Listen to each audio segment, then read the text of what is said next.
अस्सलामुअलैकुम। आपकी video number 4 है आज इकनॉमिक्स की।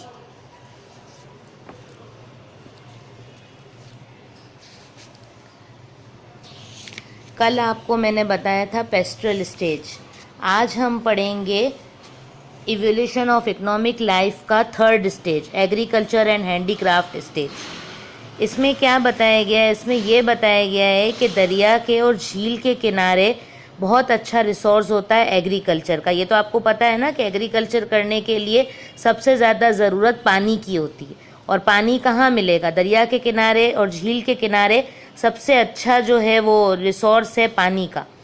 तो वहाँ पे जो है वो लोग जमा होना शुरू हो गए अपने कैटल्स के साथ। वहाँ लोगों ने रहना शुरू कर दिया।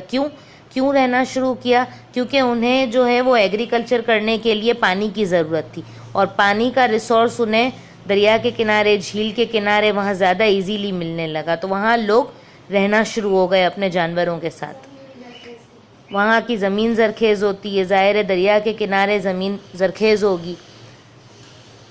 इस तरह वो आहिस्ता आहिस्ता अनाज उगाना, फल सब्जियां उगाना सीखने लगे कि किस तरह उन्हें ग्रो करनी है। फिर उसी तरह उन्होंने जानवरों को इस्तेमाल करना शुरू कर दिया। किस तरह? हल चलाने में, ज़मीन में बीज बोने के लिए, हल चलाने के लिए इन्होंने जानवरों का भी इस्तेमाल शुरू कर दिया। इसी तरह वक्त आगे बढ़ता गया। काफ़ी टाइम के बाद बहुत सारी फैमिलीज़ वहाँ आके रहने लगी क्योंकि उन्हें ये समझ आने लगा कि एग्रीकल्चर के लिए इससे अच्छी जगह और कोई नहीं। तो बहुत सारे लोग बढ़ने लगे, यहाँ तक कि हज़ारों में लोगों की तादाद होने लगी। इसी तरह छोटे छोटे गांव बनने लगे, शहर बनने लगे। दरिया के किनारे, झील के किनारे छोटे छोटे से गांव, बस्तियाँ, शहर आबाद होने लगे और बहुत पुरानी पुरानी वहाँ पे सिविलाइजेशंस बननी शुरू हो गई। यानी जैसे इंडस वैली के करीब इंडस नाम की बन गई। इजिप्ट में दरियाए नील के किनारे इजिप्ट बन गया।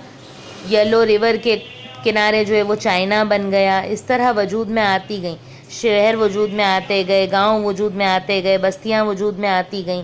इस तरह ये प्रोसेस आगे बढ़ता गया। बढ़ते बढ़ते इसके कुछ कॉन्सेप्ट्स बनने लगे। The agriculture and handicraft stage created the following concept. अब एग्रीकल्चर और हैंडीक्राफ्ट स्टेज के भी कॉन्सेप्ट्स बन गए। क्या कॉन्सेप्ट्स आए? Division of labour, feudal exchange economy, industrial stage, private and public forms of ownership. ये आगे की वीडियोस में मैं 1 बाय 1 करके आपके साथ डिस्कस करूंगी कि ये क्या चीज़ है, लेकिन आज सिर्फ एग्रीकल्चर और हैंडीक्राफ्ट स्टेज है आपका। ठीक, ये इस तरह से इस स्टेज को हैंडीक्राफ्ट एंड एग्रीकल्चर स्टेज कहा गया। अब इसका क्वेश्चन है आपका आज का होमवर्क।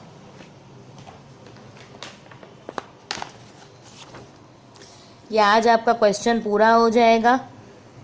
कल तक आपने जो है वो पेस्ट्रल स्टेज और इसकी कैरेक्टरिस्टिक्स की।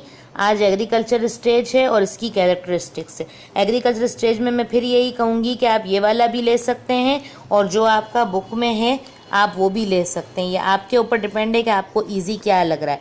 आप ये पैराग्राफ भी इसकी जगह ले सकते हैं या चाहें तो नोट्स का ही पैराग्राफ रखें। आप देख लीजिएगा आपको दोनों में से इजी कौन सा लगता है। इसके साथ कैरेक्टरिस्टिक्स करनी है आपको। कैरेक्टरिस्टिक्स नंबर 1 क्या है? Settled village life. ज़ाहिर है विलेज लाइफ सेट होती गई, लोग काश्तकारी करते गए, जानवर उनके पास थे जिनको मुख्तलिफ पर्पज़ के लिए ये लोग यूज़ करते गए, तो एक देहाती ज़िंदगी बनना शुरू हो गई। Villages as a self sufficient unit, यानी विलेजेस, क्यों विलेजर्स जो है वो सेल्फ सफिशिएंट है? क्योंकि खेती बाड़ी कौन करता है? देहाती करते हैं। तो जो खेती बाड़ी कर रहे थे वो, तो उनसे उनको क्या हो रहा था? उनकी फैमिली हो रही थी ना, उनकी फैमिली आगे बढ़ रही थी, सेल्फ सफिशिएंट हो गए थे। उनकी फैमिली में जो उनको चाहिए था वो ग्रो करते थे। Introduction of barter system, exchange of goods for goods. Barter system क्या होता है? बार्टर सिस्टम ये होता है कि अब मौजूदा दौर में हमारे पास करेंसी आई है ना, कि हम करेंसी के बदले जो है वो चीज़ें ख़रीदते हैं, मगर पहले नहीं था।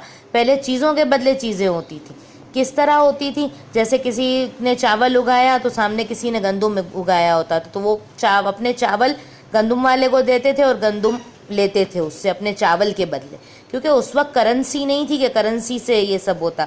करेंसी की भी एक पूरी हिस्ट्री है जो आप इसी बुक में पढ़ेंगे आगे चैप्टर में। तो उसमें आपको पता चलेगा कि करेंसी कैसे, आज के दौर की करेंसी कितने मराहिल से गुजर के आई है। पहले ये नहीं था, पहले सिर्फ बार्टर सिस्टम होता था, चीज़ों के बदले चीज़ों को एक्सचेंज किया जाता था। प्राइवेट प्रॉपर्टी इन लैंड, यानी कि वो सब वहाँ सब अपनी अपनी ज़मीन उनकी होती थी, उनकी अपनी अपनी ज़मीन कहलाने लगी थी। ग्रोथ ऑफ स्लेवरी, यानी लोग एक दूसरे के पास काम करते थे, खेती बाड़ी करते थे, ज़ाहिर वर्कर्स की ज़रूरत होती थी, तो लोग आपस में ही एक दूसरे का इस तरह कर लेते थे और खेती बाड़ी करते थे। Division of labour with in the family, यानी कि वही डिवीज़न ऑफ लेबर आ गया कि फ़ीमेल को फ़ीमेल वाला काम, मेल को मेल वाला काम, इस तरीके से डिवीज़न होती थी लेबर में, फैमिली में। क्रूड फॉर्म ऑफ गवर्नमेंट, यानी ऐसी गवर्नमेंट बनने लगी जिसका कोई ख़ास प्रॉपर निज़ाम नहीं था, यानी कोई सिस्टमेटिक वे नहीं था, जैसे जो इनको जिस तरह सूटेबल लगता था वो ये करते थे।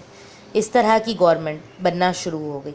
जाहिर सी बात है, सिटीज़ बनी, विलेजेस बने, तो क्या होने लगा, एक एक गवर्नमेंट बनने लगी लोगों की, लेकिन वो इस तरह से नहीं थी जो आजकल की प्रॉपर है। बस वो अपने हिसाब से जिस तरह वो सेट करते थे उस तरह उनका सेटअप चलता था, कोई ख़ास उसके रूल्स नहीं थे। क्वेश्चन नंबर 1 आज आपका कंप्लीट हो गया है, जिसमें तीनों स्टेजेस हैं और तीनों स्टेजेस के साथ मेन कैरेक्टरिस्टिक्स है।